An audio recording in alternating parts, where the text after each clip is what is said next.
divestment, really disinvestment. We've seen a lot of school closures. We've seen a lot of vacant buildings. We've seen a lot of problems. And the tornado that hit our city would be receiving a lot more coverage had it not primarily hit North City, and that's the truth. It hit, a couple of areas. Clayton, which is pretty wealthy, actually formed right over the top. Had a friend in town. I blame him for bringing the tornado with him. But it formed there. It then moved over into Forest Park, into the central West End. It was on its way downtown, and it veered north. And I have spent actually most of today on a church roof trying to put some tarp on. I'm not that good at that, but I'm small, so I could fit. And, with some other folks. And when I looked, took a moment and looked around, and every building around that church is crumbled to the ground. There was a dog in the parking lot. Liberty Belle wasn't there. Don't worry, there wasn't a competition. I know, you're looking now. She smelled something in the car. There was a dog, and it was looking for whoever owned the dog. Thankfully, it had a chip. We found out. Humane Society took him in, and they're calling the owners. There was a man that we saw, because we didn't know who owned the dog. And there was a man leaving this apartment. The apartment was missing the back side of it. And he was an older guy, and he was walking down the street. We're chasing him down. He said, "Hey, do you know whose dog this is?" And he looked and he said, "No, I have no idea." I said, "Why?" He said, "Well, because we saw the dog and it was in the back of this building, and we figured maybe you know who the dog is." I said, "No, but my cat's still in there." We said, "Why is your cat still in there?" "Because they won't let me take my cat where I'm staying. And it's the only place I can stay. Because otherwise I'd be homeless." So he's coming back and feeding the cat in this half-destroyed building until he can figure out what to do. Now, on the way here, I got a call from a former student of mine. Her car was destroyed. She just got it. She just found a new apartment after having this whole dispute with her previous landlord, who was kind of a slum landlord in the area that she was living. And that apartment is now destroyed. And she has no place to live. She's in a hotel until Monday, and that's as long as she can afford to be there. And I asked her what she's going to do after, and she said, I don't know. There's a lot of this happening all over our city right now. And I know, it's a sad story. Liberty Belle is just like, no, you can come over, it's okay, I get it. I'm sad too. She didn't get to go.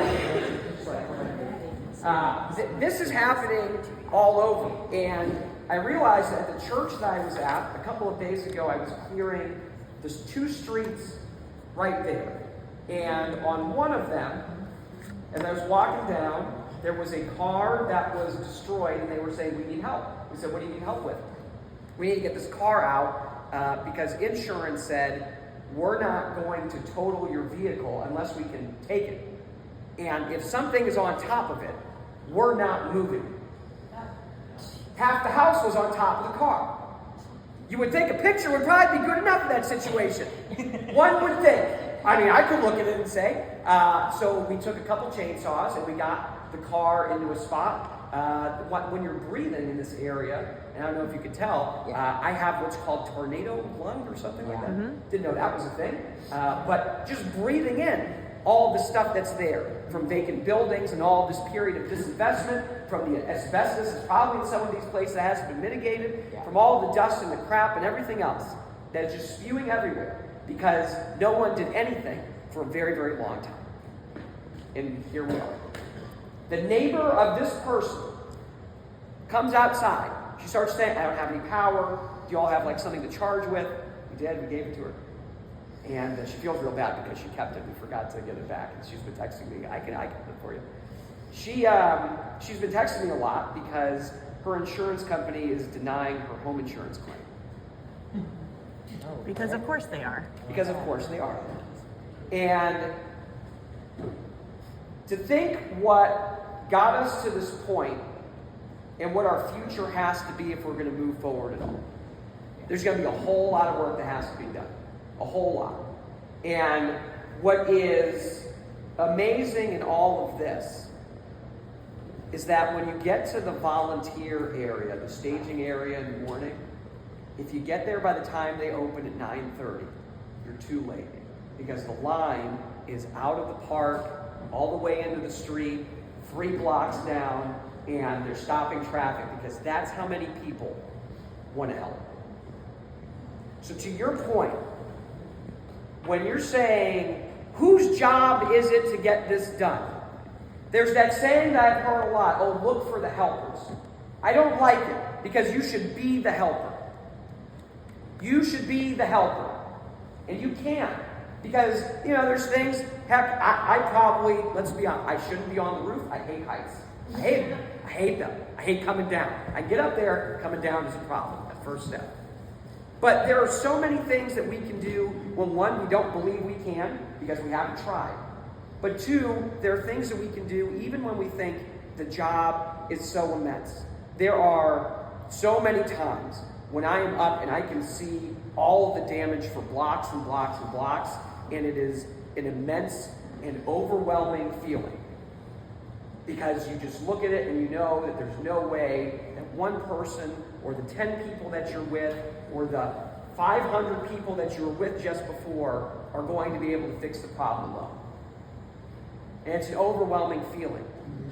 But if every single one of us does something, does a little bit to help, to push it forward just a little bit, that's how we move forward. That's true about helping folks through a disaster zone. It's true about making sure that the people of Missouri have real representation in our government, and that's what this is all about. It's not about Democrat or Republican. It's about people doing the right thing on behalf of the people of the state of Missouri. That's why we're all here. They could call this the Purple Party. Who cares? It's about making sure that Missouri actually works for us. And that's what this has to be about. So when we're talking and we're going and we're doing all these things and the meetings, all of these things are so important because at the very baseline of what we're doing, we've got food here, we've got friends, we've got all this great stuff, all this effort that goes into this. What we're doing is we're really building community. We're building relationships between each other. We're asking each other, how can we help? We're being the helpers. And in my view, if the Missouri Democratic Party is going to be a party that comes to Missouri again and says, look, we have a way for us to see and do and experience better, then it's going to be by actually being those helpers. In my view, that's the way forward for our party. That's the way forward for our state. I know there are so many, look, all of you are in this room for a reason. A lot of you have run for office. Some of you are doing it right now. That's because you believe so strongly in what this state can be, because you've seen what it can be. You know what the people of Missouri can do when we work together. And that's why this is so special. And it's why you put so many miles in your car. It's why I put so many miles in my truck. That's got 72,000. I've only had it for 2 years. It's not bad. She's put most of them on there. That's why we do it. That's why we're here. That's why we have to get this done. This is our home, it's our state, and it's our Missouri. So let's make sure we make it that way. So, thank you all for coming. Thank you all for having me.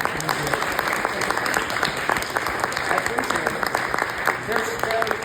There's so many ways for you to plug in, and if there's a moment where you're overwhelmed or you think, God, I don't even know what to do, just do something nice for someone else.